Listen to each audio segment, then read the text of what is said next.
अगर आप सरकारी नौकरी में हैं तो यह खबर आपके लिए बेहद खास है। अब केंद्रीय कर्मचारियों को 25 लाख रुपए तक ग्रेजुइटी मिल सकती है, लेकिन इसके लिए क्या शर्तें होंगी, ग्रेजुइटी का कैलकुलेशन कैसे किया जाता है और किन कर्मचारियों को इसका सबसे ज्यादा फायदा होगा, इस खबर में पूरी डिटेल हम आपको देने वाले हैं ताकि आप जान सके कि आपको कितनी ग्रेजुइटी मिलेगी और इसे पाने के लिए क्या क्या जरूरी है। तो चलिए जानते हैं। सबसे पहले आपको बताते हैं कि आखिर होती क्या है।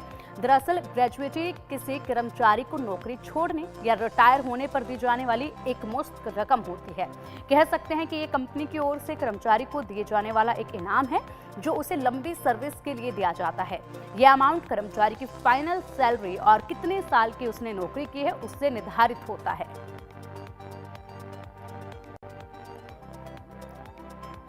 तो इस ग्रेजुइटी का फायदा किन लोगों को मिल सकता है ये आपको हम बताते हैं। लगातार 5 साल की सेवा पूरी कर रहे हैं जो लोग, उनको ये फायदा मिल सकता है। कंपनी की पॉलिसी के आधार पर रिटायरमेंट लेने पर, अगर कंपनी की पॉलिसी के हिसाब से अगर आप रिटायरमेंट लेते हैं तो आपको इसका फायदा मिल सकता है।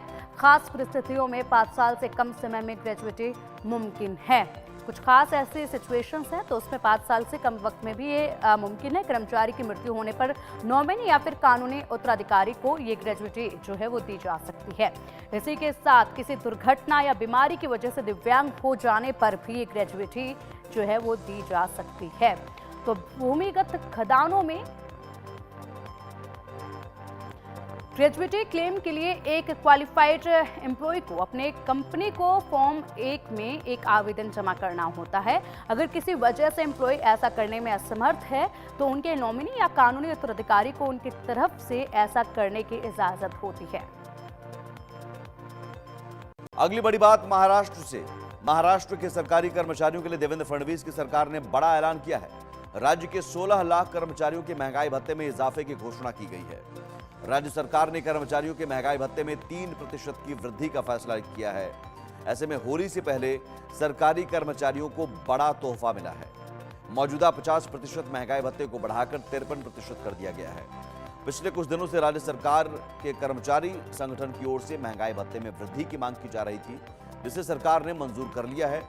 ये निर्णय 1 जुलाई 2024 से लागू रहेगा, इसलिए कर्मचारियों को जुलाई 2024 से जनवरी 2025 तक का जो बकाया वेतन 3% इंक्रीमेंट के साथ मिलेगा। बता दें कि राज्य के सरकारी कर्मचारियों ने बीते काफी समय से महंगाई भत्ते में बढ़ोतरी की मांग की थी। कर्मचारियों की मांग और मौजूदा महंगाई को देखते हुए सरकार ने भत्ते में बढ़ोतरी पर विचार किया और आखिर में सीधे 12% डीए बढ़ाने का ऐलान कर दिया। राज्य के लाखों सरकारी कर्मचारियों ने सरकार के इस फैसले का स्वागत करते हुए खुशी जाहिर की है। वहीं केंद्र सरकार भी अपने कर्मचारियों के लिए 8वां वेतन आयोग लागू करने की तैयारी में जुटी हुई है। 8वां वेतन आयोग 1 जनवरी 2026 से लागू होना है। 25 की शुरुआत के साथ ही केंद्रीय कर्मचारियों के लिए एक और गुड न्यूज आ सकती है। महंगाई भत्ते यानी कि डीए में बढ़ोतरी की संभावना है। AICPI इंडेक्स के अक्टूबर 2024 तक के आंकड़े सामने आ गए हैं और इनके आधार पर डीए 56% तक पहुंच सकता है। मतलब कि कुल मिलाकर इसमें 3% का उछाल देखने को मिल सकता है।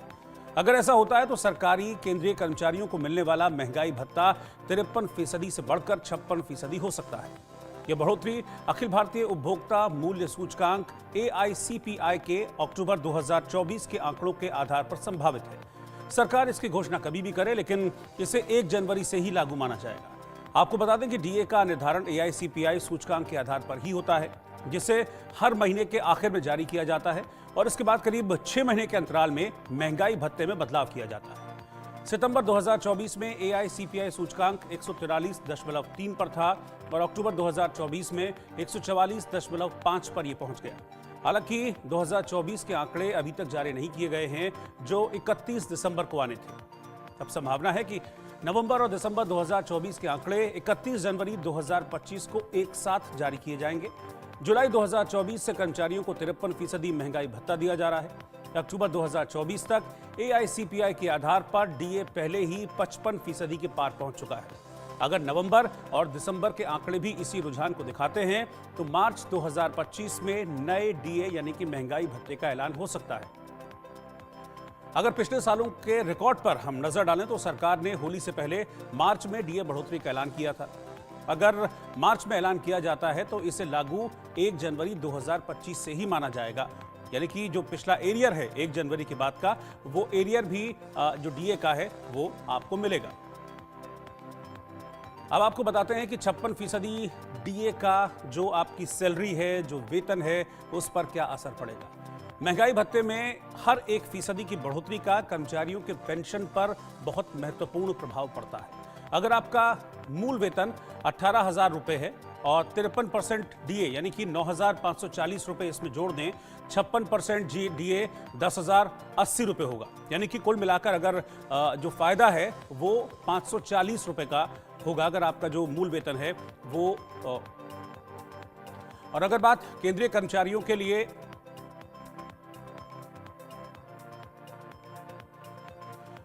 अब बात केंद्रीय कर्मचारियों के लिए एक और अच्छी खबर की मैं कर रहा हूं। यूनियन बजट 2025 के नजदीक आने के साथ ही केंद्रीय कर्मचारियों और पेंशन भोगियों की उम्मीद 8वें वेतन आयोग को लेकर बढ़ गई है। वित्त मंत्री निर्मला सीतारमण से उम्मीद की जा रही है कि 8वें वेतन आयोग के गठन को लेकर उनकी मांग पर सुनवाई होगी। आपको बता दें कि वित्त वर्ष 2025-26 के लिए 1 फरवरी 2025 को बजट पेश किया जाएगा। हर साल बजट से पहले वित्त मंत्रालय अलग अलग सेक्टर्स और समूह से मांगों का सुझाव लेता है। ये समूह प्राइवेट और गवर्नमेंट सेक्टर में काम कर रहे करोड़ों लोगों का प्रतिनिधित्व करते हैं। हाल ही में ट्रेड यूनियन प्रतिनिधियों ने वित्त मंत्री निर्मला सीतारमण से मुलाकात भी की थी। कस्टमरी प्री बजट मीटिंग के दौरान उन्होंने कई मांगों पर जोर दिया। इसमें 8वें वेतन आयोग के गठन की मांग भी शामिल है, जिससे करीब 50 लाख सरकारी कर्मचारी और 67 लाख पेंशन भोगियों पर असर पड़ेगा।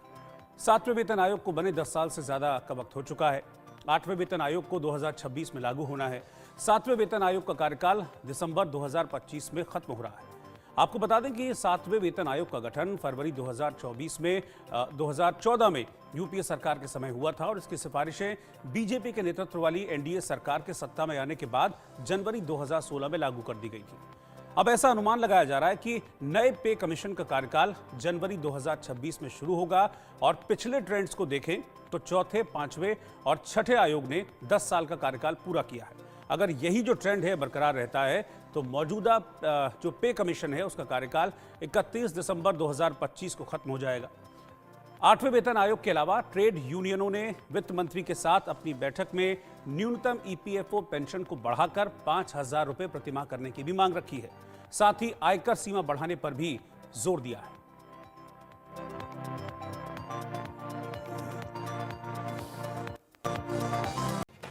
कोरोना काल में रोके गए डीए के एरियर को लेकर कई खबरें चल रही हैं। लोग कई तरह के कयास लगाए जा रहे हैं। कोई कह रहा है कि सरकार अब कर्मचारियों को एरियर नहीं देगी, लेकिन सूत्रों का दावा है कि 18 महीने के डीए एरियर को लेकर सरकार एक बार फिर गंभीर दिख रही है। यही नहीं, ये भी बताया जा रहा है कि इसी महीने के अंत तक योग्य कर्मचारियों के खाते में डीए का एरियर जमा कर दिया जाएगा। सरकार इसे न्यू ईयर गिफ्ट के रूप में लॉन्च करना चाहती है। आपको बता दें कि कोरोना काल में करोड़ों कर्मचारियों और पेंशनरों का डीए सरकार पर बकाया है, क्योंकि उस वक्त पूरी दुनिया आर्थिक तंगी से जूझ रही थी। तब डीए में सरकार ने कटौती की थी। कोविड महामारी के कारण पैदा हुई आर्थिक परेशानियों के कारण सरकार के वित्तीय दबाव को कम करने के लिए जनवरी 2020, जुलाई 2020 और जनवरी 2021 की 3 किश्तों को रोकने का फैसला किया गया था। इससे लगभग 1 करोड़ से ज्यादा लोग प्रभावित हुए थे। अब जब देश की आर्थिक स्थिति पूरी तरह सुधर चुकी है, तब एक बार फिर एरियर को लेकर चर्चाओं का बाजार गर्म होने लगा है। सूत्रों का यहां तक दावा है कि दिसंबर में 18 महीने का डीए और डीआर जारी किया जा सकता है, क्योंकि कैबिनेट की बैठक में इस पर चर्चा सकारात्मक रही थी। साथ ही केंद्रीय मंत्री ने भी इसके प्रस्ताव पर सहमति जताई थी। अब देखना यह है कि आखिर 18 महीने का डीए कब तक कर्मचारियों के खाते में पहुंचता है। आपको बता दें कि हाल ही में दीपावली के मौके पर कर्मचारियों के महंगाई भत्ते में 3% का इजाफा किया गया। बढ़ा हुआ डीए कर्मचारियों को मिलना भी शुरू हो गया। कुछ कर्मचारियों के खाते में तो दिवाली से पहले ही एरियर के रुपए में 3 महीने का डीए आ गया था, लेकिन अभी लाखों की संख्या में ऐसे कर्मचारी भी हैं जिनके खातों में इस महीने डीए का एरियर आएगा। रिपोर्ट्स के मुताबिक कैबिनेट की बैठक में इस एजेंडे में शामिल चीजों को लेकर बात की गई थी, जिस पर अमल होना शुरू हो गया है। जैसा कि आपको मालूम है कि 7वें वेतन आयोग के तहत ये डीए बढ़ोतरी साल में 2 बार की जाती है।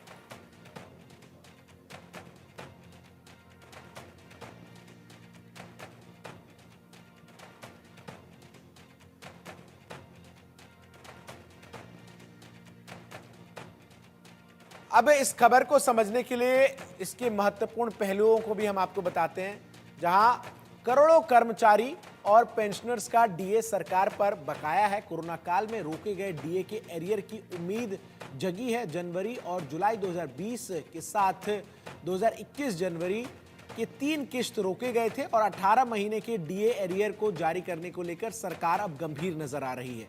कैबिनेट की बैठक में डीए एरियर जारी करने पर चर्चा सकारात्मक रही। सरकार न्यू ईयर में गिफ्ट के तौर पर इसे लॉन्च करने की संभावना जो है वो जता रही है और इसको लेकर कैबिनेट की बैठक में भी चर्चा की गई।